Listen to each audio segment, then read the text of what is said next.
Olá meus irmãos, a paz do Senhor para você que tem acompanhado este canal, o canal Vem e Vê. Você que ainda não é inscrito, convido você a se inscrever, a deixar um like ou um comentário e que Deus abençoe você no dia de hoje. Fique com esse vídeo na paz do nosso Senhor Jesus. Mas Senhor, assim que eu voltar para o Egito serei morto. Aquele que desejava sua morte já não vive mais. Arão atravessará o deserto e virá ao teu encontro. Amém. Farei como o Senhor ordenou. Mais uma coisa, saiba que apesar de todo o poder que demonstrarei através de você, o coração do faraó continuará endurecido e não deixará o povo ir. Então repetirá minhas palavras a ele. Assim me disse o Senhor: Israel é meu filho, meu primogênito. Se recusar a libertar meu povo, eu matarei o teu primogênito.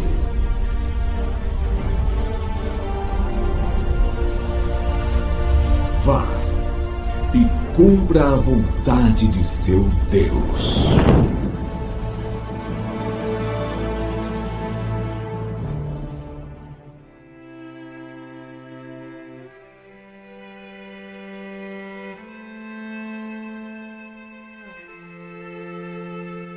As 10 pragas do Egito foram juízos da parte de Deus, enviados contra os egípcios para que eles soubessem que Ele é o Senhor. Enquanto as pragas eram enviadas, Faraó se recusava a libertar os hebreus. Somente após a 10ª praga, os filhos de Israel partiram do Egito.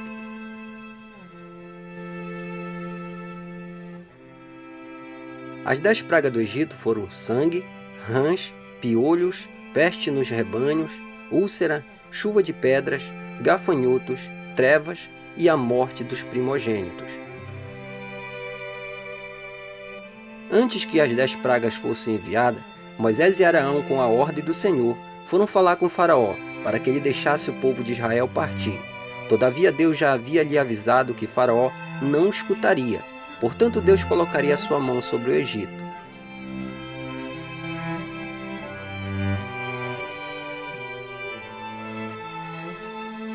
Na primeira praga, as águas do Egito tornaram-se sangue.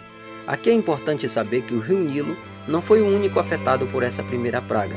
Todos os canais, lagoas e reservatórios de águas que haviam no Egito também foram atingidos por essa praga. Alguns argumentam que essa praga consistiu apenas na transformação das águas em uma coloração vermelha. Eles alegam que talvez isso tenha acontecido pela mistura da argila vermelha, que descia das terras altas da Etiópia. Porém, o termo original hebraico nunca é utilizado para denotar a cor vermelha, mas sempre o sangue como substância. Além de ser a fonte de vida agrícola do Egito, o rio Nilo era cultuado como um tipo de divindade. Quando Deus feriu as águas daquele rio, isso também significou um ataque ao panteão dos deuses egípcios. Os magos do Egito conseguiram imitar essa praga e Faraó foi endurecido.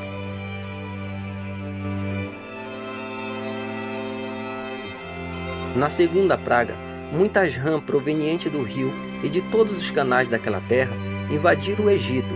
Com essa praga, Faraó pediu que Moisés e Arão rogassem ao Senhor para que as rãs fossem retiradas de sobre as casas dos egípcios. Ele também prometeu libertar o povo. Entretanto, logo depois do fim da segunda praga, Faraó continuou com o coração endurecido.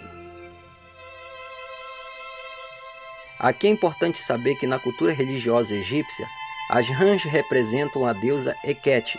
Combinando o fato de que o rio estava produzindo tais rãs, isso significa que 2 elementos sagrados do paganismo egípcio estavam ali representando desgraça. Os magos do Egito também conseguiram imitar a segunda praga.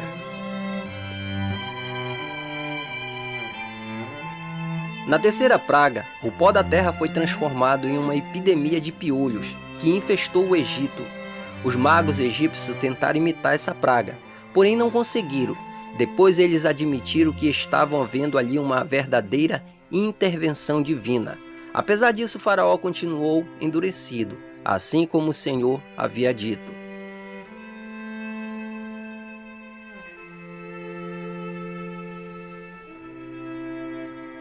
A quarta praga consistiu em enxame de mosca que castigaram todos os egípcios. Porém, as moscas não atingiram os israelitas. Durante essa praga, Faraó tentou negociar um acordo com Moisés. Ele queria que o povo de Israel adorasse a Deus no próprio Egito. Moisés recusou essa proposta e lhe avisou que o povo de Israel deveria fazer uma jornada pelo deserto por mais de 3 dias, sem que ficasse nada e ninguém para trás. Inicialmente, Faraó parecia disposto a ceder. No entanto, assim que o enxame de mosca sumiram, Faraó terminou endurecido novamente.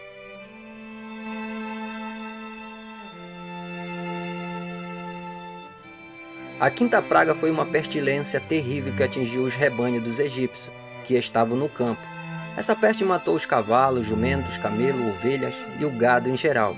Para a execução dessa praga, Deus designou certo tempo específico, a saber, o dia seguinte.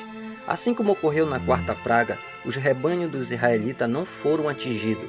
Esse fato fez com que Faraó investigasse o caso, porém o seu coração se endureceu.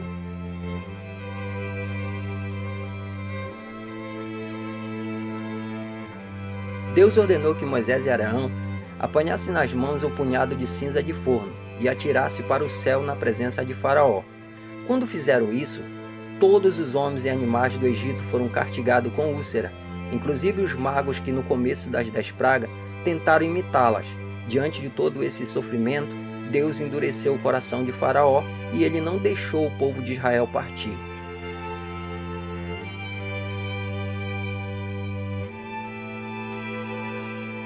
Na sétima praga, Deus fez cair sobre o Egito uma chuva de pedra sem precedente. Aquela chuva de pedra misturada com fogo não era algo natural, mas algo que revelava a soberania de Deus sobre toda a criação. Antes, Deus também avisou que quem quisesse sobreviver, que se recolhesse em suas casas. Alguns dos oficiais de Faraó, já tendo aprendido a temer a palavra do Senhor, recolheram seus servos e gado em lugares seguros.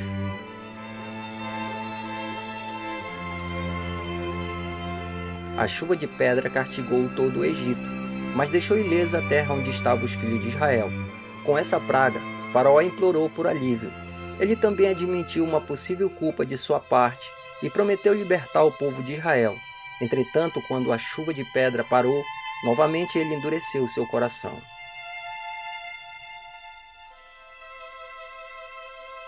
A oitava praga trouxe um número incontável de gafanhotos sobre o Egito. Tais gafanhotos devoraram tudo o que havia sobre após a sétima praga, de modo que não restou nenhum verde nas árvores. Antes do Egito ser castigado por gafanhoto, Faraó tentou negociar mais um acordo com Moisés, mas a proposta foi recusada e os gafanhotos cobriram toda a terra do Egito. Faraó então mandou chamar Moisés e mais uma vez confessou ter pecado. Ele pediu que Moisés orasse ao Senhor para que os gafanhotos se retirassem, mas no final terminou endurecido.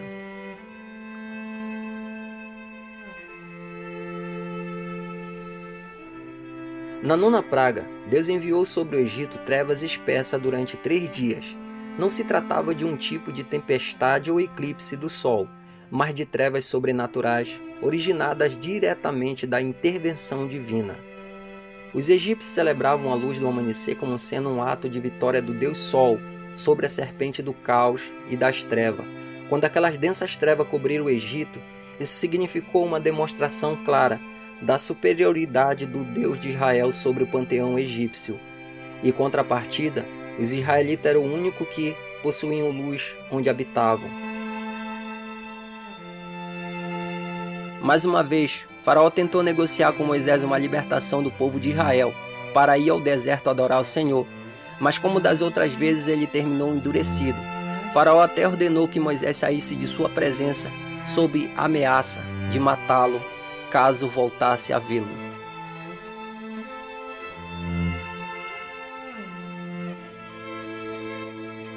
A 10ª praga foi o ato concluinte do juízo divino sobre o Egito. Na ocasião, todos os primogênitos do Egito, dos homens aos animais, foram mortos, quando o Senhor os feriu. Antes disso, Deus deu instruções específicas a Moisés sobre como os israelitas deveriam proceder. Essa ocasião resultou na celebração da primeira Páscoa. Os filhos de Israel colocaram no batente de suas portas o sangue dos cordeiros sacrificados, conforme Deus havia lhe ordenado. Assim o juízo de Deus passou por cima de suas casas, sem que qualquer um de seus primogênitos fosse ferido. Como resultado da 10ª praga, Faraó e todo o povo do Egito suplicaram que os israelitas fossem embora.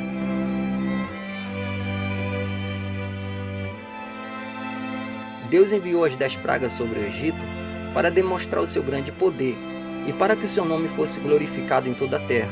Aproximadamente 500 anos antes das 10 pragas serem enviadas, Deus falou com Abraão sobre o futuro de sua descendência.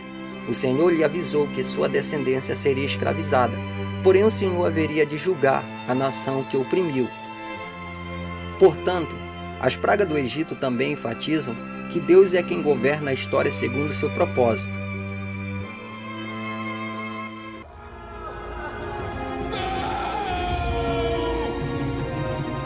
Saiam! Deixem o meu povo e levem todos os israelitas com vocês! Podemos dizer que com as 10 pragas do Egito, Deus humilhou o panteão dos falsos deuses daquele povo. Dessa forma, o Senhor mostrou que Ele é o único e verdadeiro Deus. Inclusive, Ele utiliza até mesmo as supostas divindades dos homens como instrumento do seu juízo, especialmente na primeira, na segunda e na 9ª praga. Isso ficou claro quando o símbolo das divindades egípcias for usado para trazer-lhes castigos. Mesmo que o homem tente imitar o seu poder, nunca conseguirá. Isso pode ser visto a partir da 3ª praga, quando os magos não foram mais capazes de reproduzi-las.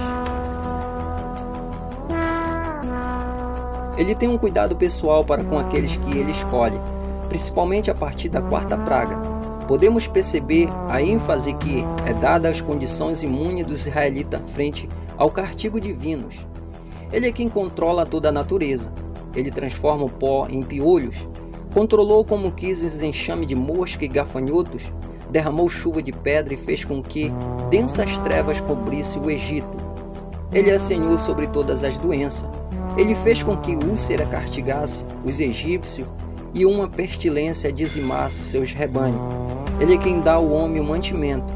O Deus que havia dado abundância de mantimento ao Egito no tempo de José, também mostrou que sem sua misericórdia o homem não pode nem mesmo se sustentar.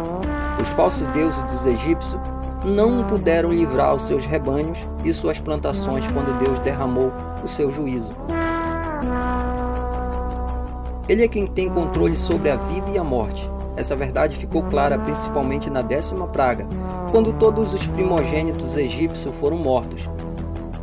As 10 pragas do Egito mostraram não apenas aos egípcios, mas ao mundo quem é o Deus Todo-Poderoso. Eu vou ficando por aqui. Até o próximo vídeo, se Deus assim o permitir.